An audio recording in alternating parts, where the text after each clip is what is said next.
Good afternoon, everyone. I'm here in a gray South Florida. You obviously can't tell because my windows are that way. um, as you can see, I am Autumn, not Bob. He is still on vacation. Um, he will be back next week, though. As you can also see, I'm by myself. um, so, still some foolish things going on with some technical business that Bob will take care of when he gets back. So he will be back next week. I will not. Some of you may be yay, and others are ah. So we are going to be showing some of our wonderful stories that we have for today. Again, just me, but I have opinions and I've got some fun stuff too. So I am going to get ready to pull up my story. So here we go. All right. So as we can see, I have here, could Dyson spheres be the universe's missing mass? So this is a really neat article, very interesting. Um, as you can see, they have an illustration of what a possible Dyson sphere situation is. So essentially, it's when a civilization has progressed to such advanced technology that they are harnessing the power of their star, right? Um, I also have a short video off of TikTok from Neil deGrasse Tyson, and he doesn't really go into what it is, but he goes into what it probably isn't, right? Okay, so it could the dice if these are actual Dyson spheres, then it could potentially explain mass we can't account for in the universe.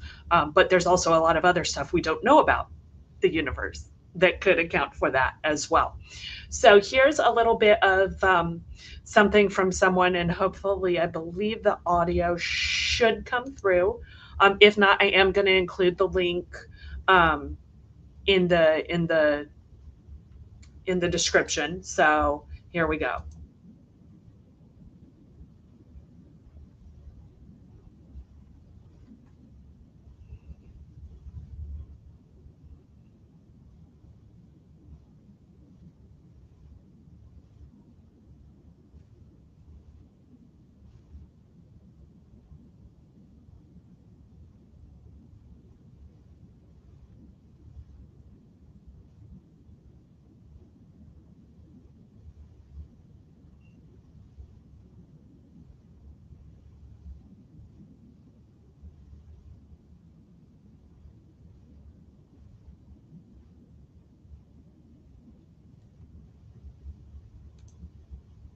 So yeah, just because we don't know what it is doesn't mean it's this guy, right? It doesn't mean it's aliens.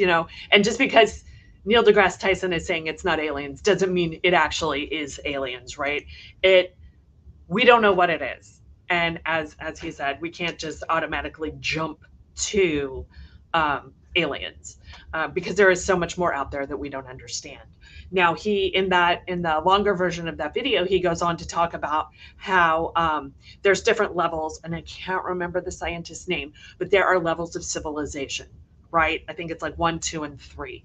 This would be a level 3 or a stage 3 civilization. Um, we are not even at stage 1. We are like a 0.75 ish, maybe, if we're lucky on a good day. And sometimes it seems like we go backwards a little bit, right?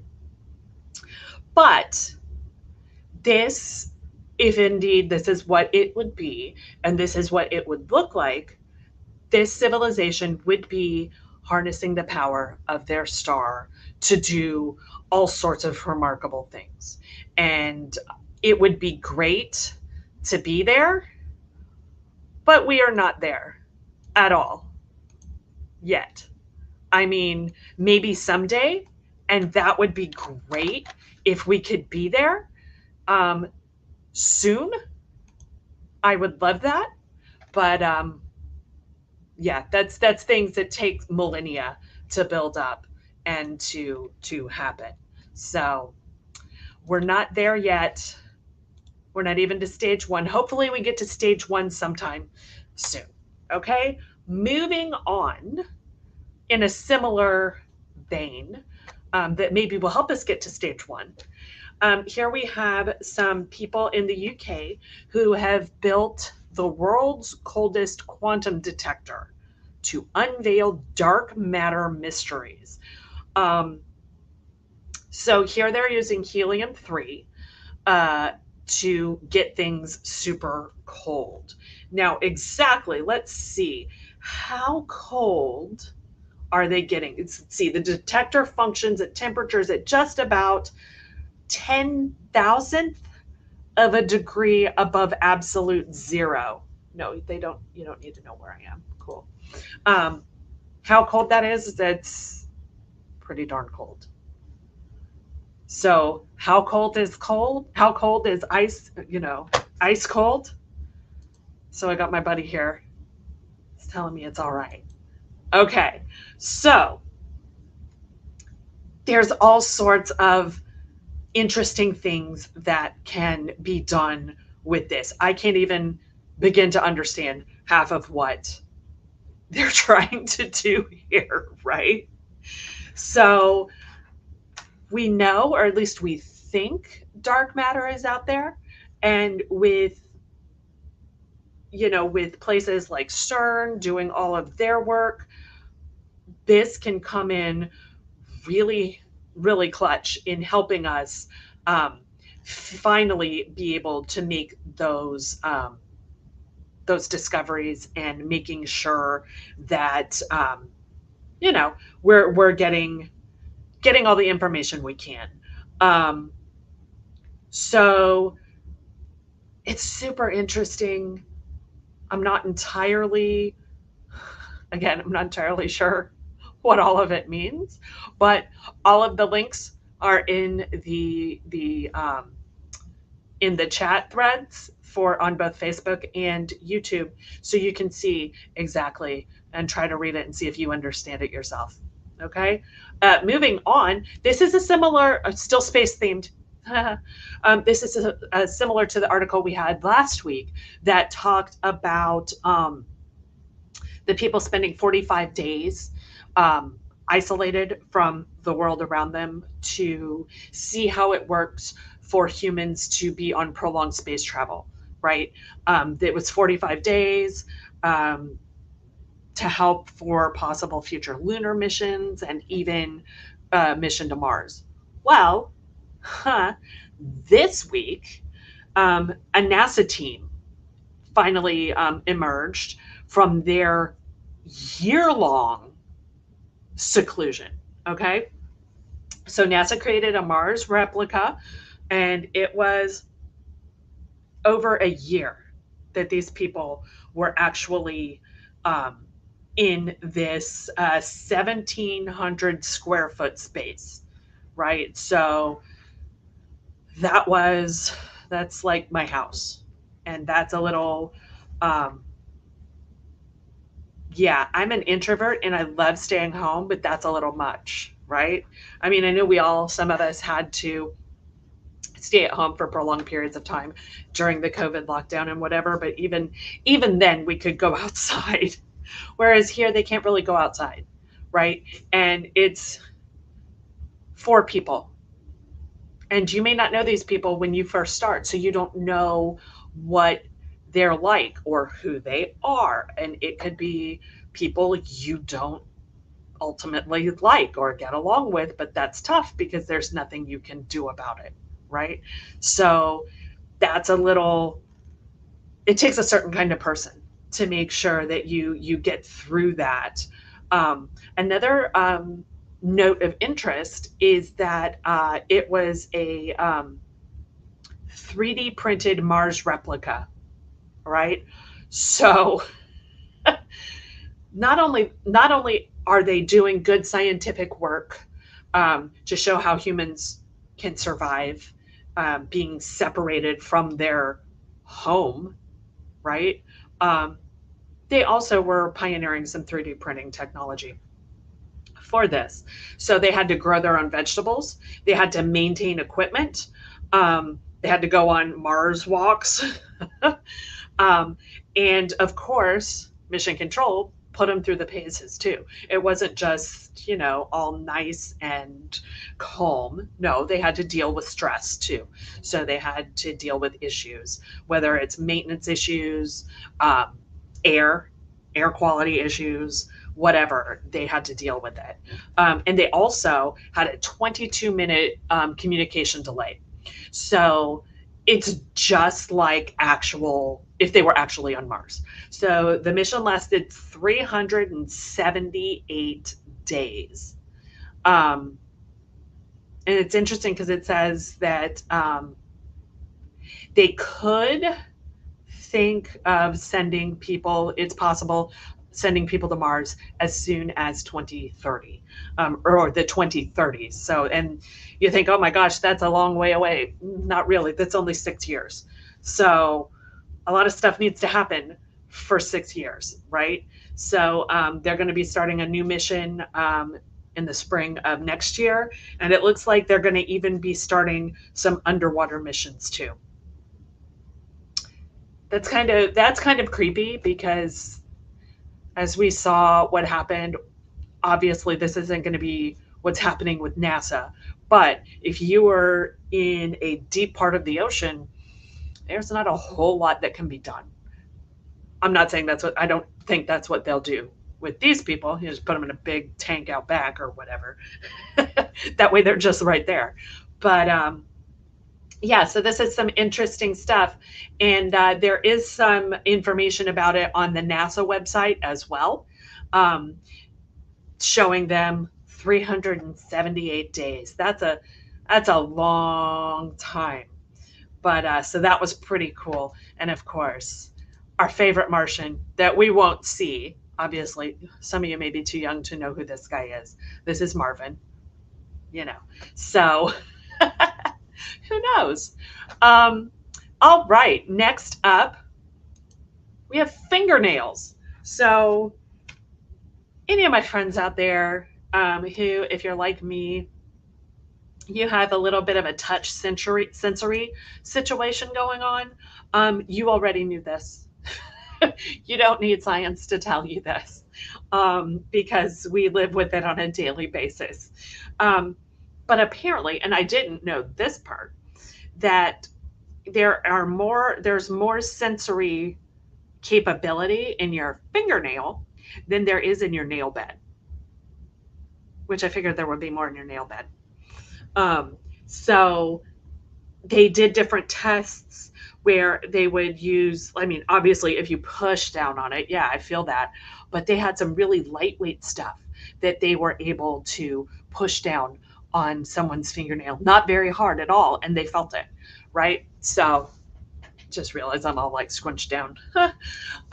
So yeah, they can feel a lot more with a fingernail um, than anyone realized. And like I said, if you have sensory issues, even the sensation of pulling a fingernail across something. I know you know the atypical fingernails across a chalkboard. Um, for me, yeah, it sounds terrible, but I imagine what it feels like. So I know what that feeling of pulling my fingernails across something like right now on my desk. That's terrible. I hate that. But I can feel it, right? And it's not just my fingertips. So that's a really um, interesting thing. And like I said, anybody, if you have a sensory issue, you really know that, yeah, that's a thing. And it's called mechanoreceptors is what is feeling basically. And so yeah, it even on the ends of your fingernails, it's not just right above your nail bed where you would expect it to be, but that even on the tips of your fingernails, you can feel things. And they discovered this because they did another experiment on the skin around hair follicles. So like that has sensory. I mean, obviously your scalp does, but that it can be a little more sensitive around hair follicles. So all sorts of, we're still learning new stuff, cool stuff about our bodies. So, I had to share a little bit of Mr. Bean looking at his fingernails. So we have a little bit of an update on our friends, our friends up in the space station who went up on the Starliner. I actually, this says, the next update on the space station flight test, space station crew flight test. This was from a couple of days ago, like 3 days ago. They did the call yesterday. And so it was a teleconference, and I actually listened to it because I'm interested. I'm like, when are these people coming back? And as of today, they have been up there for 36 days. Their maximum projection was they could be up there for 45. They would need, according to the staff from NASA and Boeing that were speaking on the teleconference yesterday, that they need to have, they would need to come back before the next space station crew arrives. Because right now, two of the I don't know how many docks there are on the International Space Station, but I do know that I'm pretty sure the Dragon X is still there. And obviously the Starliner is definitely still there. So if they only have 2 docks, then they have no way to get the crew. Oh yeah, of course. Dragon X brings the crew up and down. Duh. So yeah, they need to be out of there before the next crew arrives because it has nowhere to go. Interesting enough, they say they have a 45-day limit for batteries, and there's been no issues so far. They can recertify them for longer, but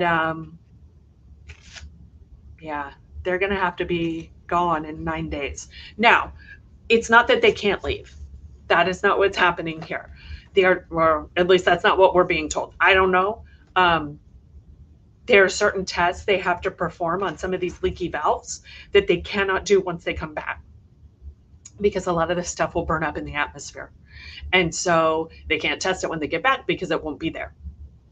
Right? So, maybe they should send this guy up and he can help them out. Although he seems to not know what he's doing, I personally think he looks absolutely capable. Okay, so we're going to come back here. That's all for our stories. But I do have whoops, put that up on the wrong screen. It's fine. You didn't see it.